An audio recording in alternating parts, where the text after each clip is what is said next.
Hi guys, so today we're going to be doing an update video on the Ram Shell 12 gauge training rounds that I picked up from Ramshell. The guy Ben gave me a email. He told me about basically about how some of the guys who've bought their Ram shells from him, they were getting blowouts on their hulls. So basically, to me, that kind of makes sense that that would eventually happen because these are some type of PVC. I believe he said it's a CPVC. Correct me if I'm wrong, but it is definitely a plastic type unit here. And as most of you know, during my time of building PVC pipe bowls, this is the one no-no that we always worry about, is that yellow burn that happens. So when you're heating up PVC, it gets yellowy, and then when it dries or it gets cool, it becomes super brittle. So in my mind, when I see something like this, I assume naturally that this will break on me eventually. But being that some other people obviously shot way more than me and they took their units to failure, that Ben came up with an upgrade version to this. Now you have a couple of options when he contacts you.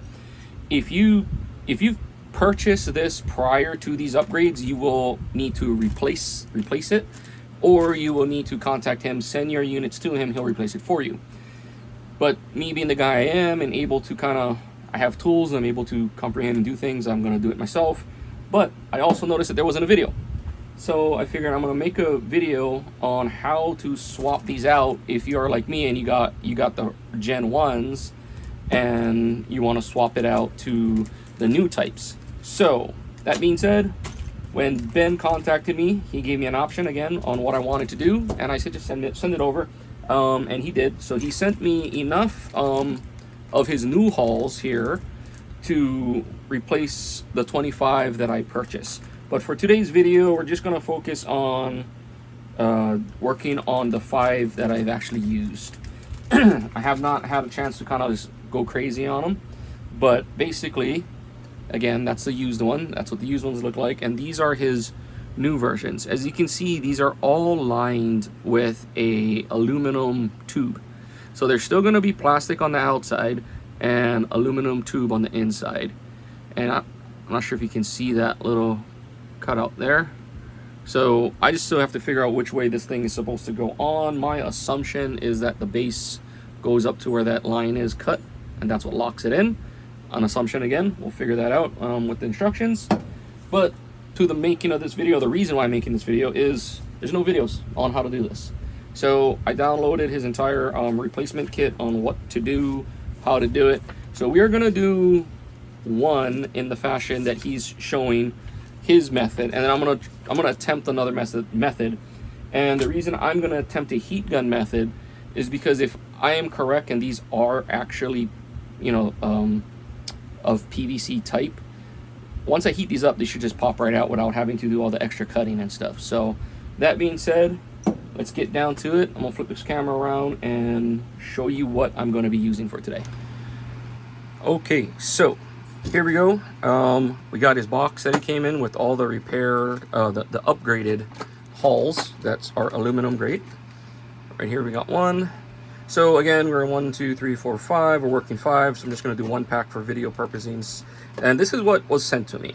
Mind you, none of the tools were sent to me. This is only what's right here. That package and this stuff here. Okay. I had to print this up myself, which, again, it's not a big deal. I like paper, so I can actually sit here and read. I don't have a computer in this shop here.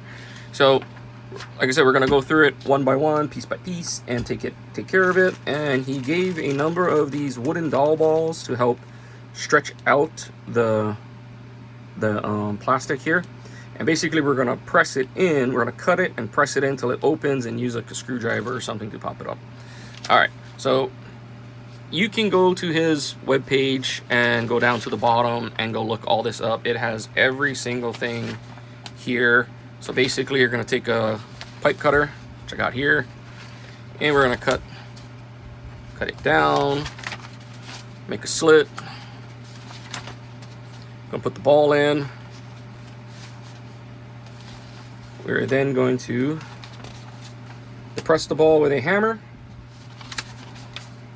Then what we're going to do is we're going to take this new hull after you have the base out, and you're going to put that little plastic piece here that he includes to the bottom, and then an arbiter press, or in this case, this is not really an arbiter press as much as this is actually a press for leatherwork and stamping.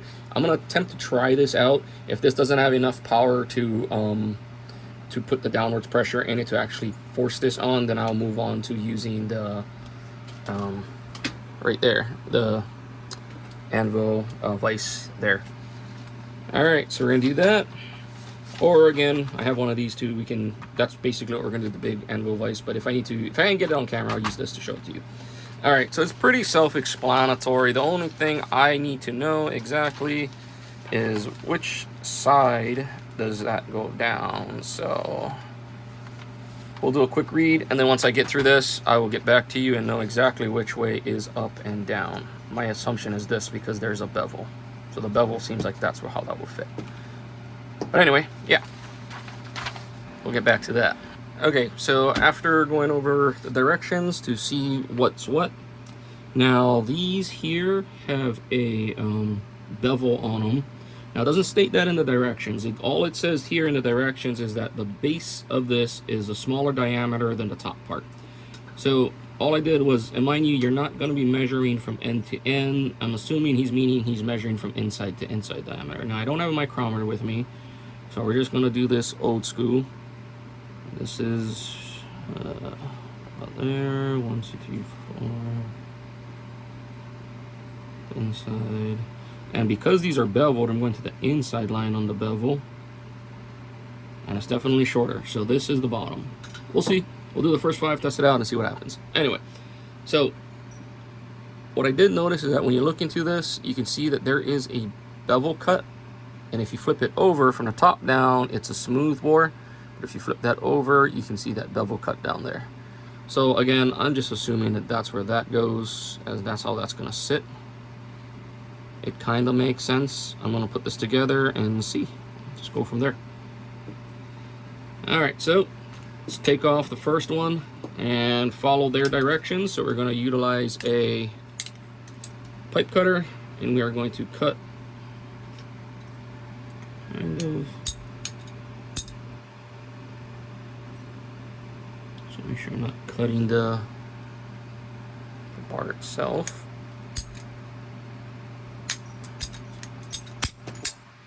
Okay. Then we're going to open this up, and according to this picture right here, you're going to take your piece, you're going to fit it on the lip here like that, and you're going to kind of just push, oh, there we go, and cut down. I think I'm hitting the aluminum already.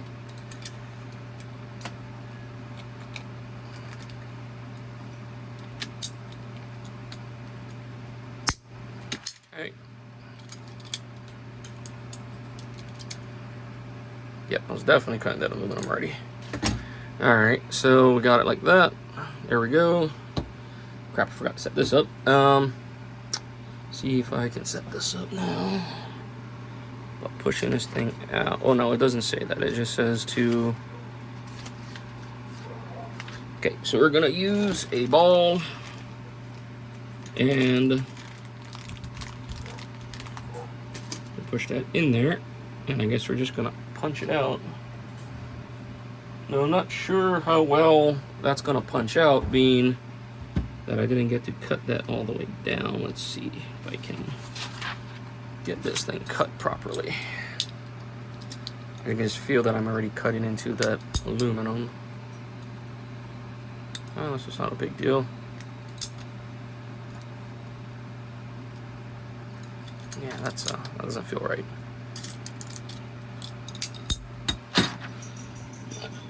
Okay, now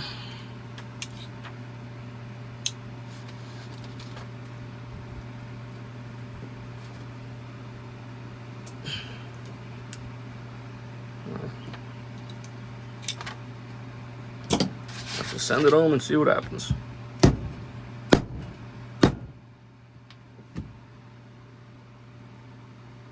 No, I can see why they want us to cut all the way down, but again, let's see here. What do I have? What do I have?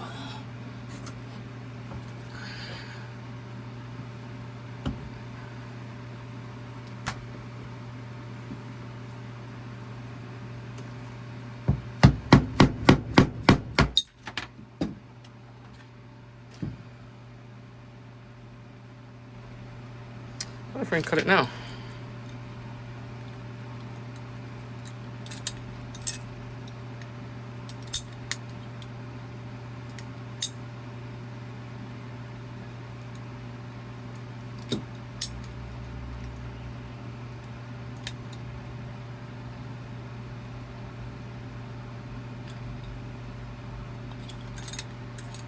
Okay. Almost there. Yeah, it does look like we're all the way down now.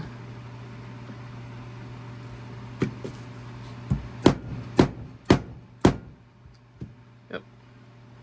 So exactly as the picture shows, once you press the ball down and you push all down, the pipe cracks and voila. And this is what I was worried what was going to happen, and it obviously happened, is that I marred the shit out of this thing. And that's not from the screwdriver, to be honest. That's just from the blade cutting in. I could feel it doing it. Alright, anyway, method 1, the approved method of how he has that set up. Now we're going to go ahead and get this thing pressed on. It says that it goes on by hand. Oh yeah, there you go. So that makes even more sense. So if you take this and you do that, and that is sitting like that, it seems to be a little bit on the tighter side. So we're going to go ahead and push this in. Yep, get this going. Okay, so now that we got part out, again, that's what that looks like, cracked through. We're just gonna, instead of me using the arbiter press for this one, I'm just gonna go with this, because I realize that not a lot of people have this tool, and most people will probably have this tool. So we're gonna use the bench, or this table vise. I do have the big vise here, but I figured since this is what is showing, let's just go ahead and use this. Okay, and then what we're going to do here is we are going to take our piece, so the smaller end goes on this, like so, and that is going to be capped with the big 3D print cap there, and then the smaller cap goes right like that. And what you're going to do is kind of sandwich both of these in the vise. And when you do these things, you have to make sure that you are center of the vise, where the most pressure is going to be added, right here. So if you put it here, here, here, I don't think it'll sit that good. And what's going to end up happening is going to kick out. So what we're going to do is we're going to apply the pressure in, and I'm just going to go until this thing sits down. And hopefully I put this on the right way.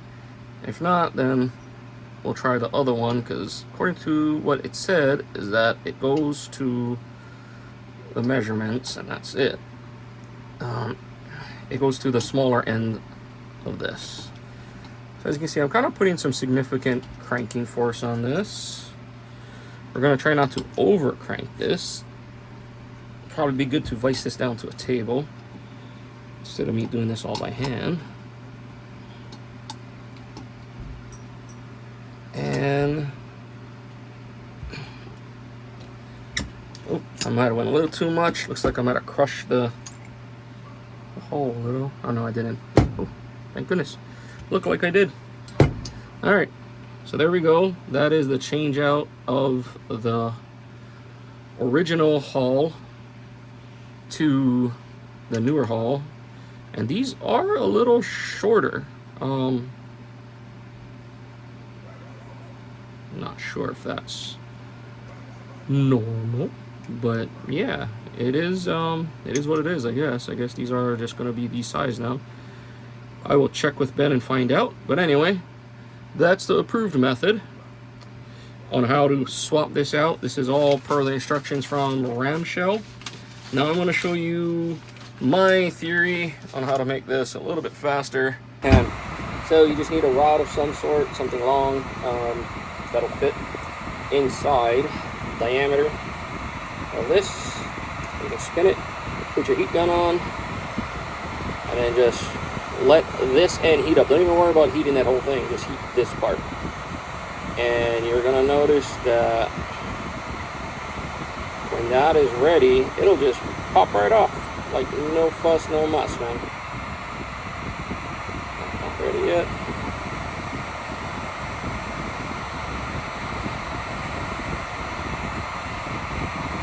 Just like that. So much easier.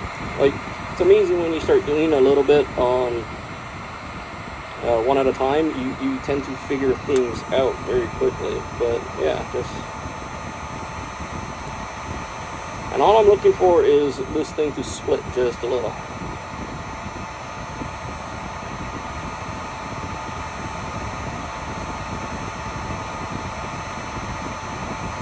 Once I can see that opening, comes right off. All right, that's all I do. That's how I'm going to be doing these from now on if I ever need to change them out again.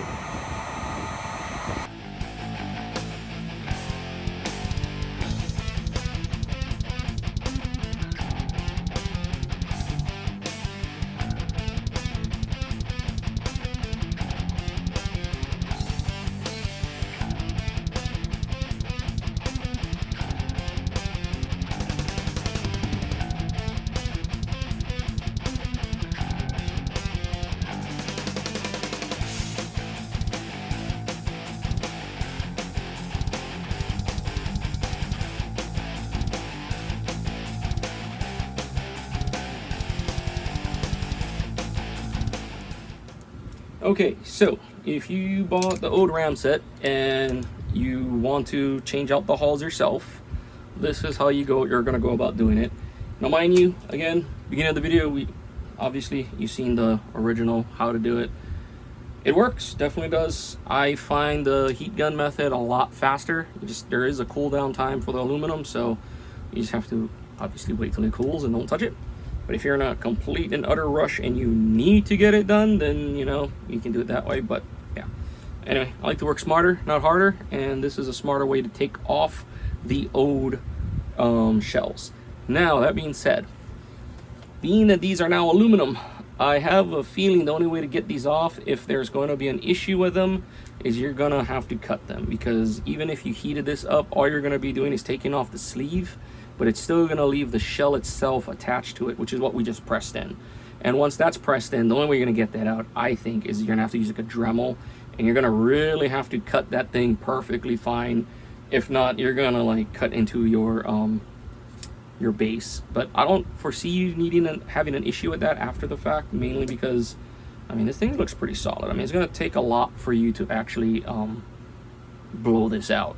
I mean, you're gonna have to compress this thing and put a lot of powder in it and do stuff that it's not supposed to be doing anyway.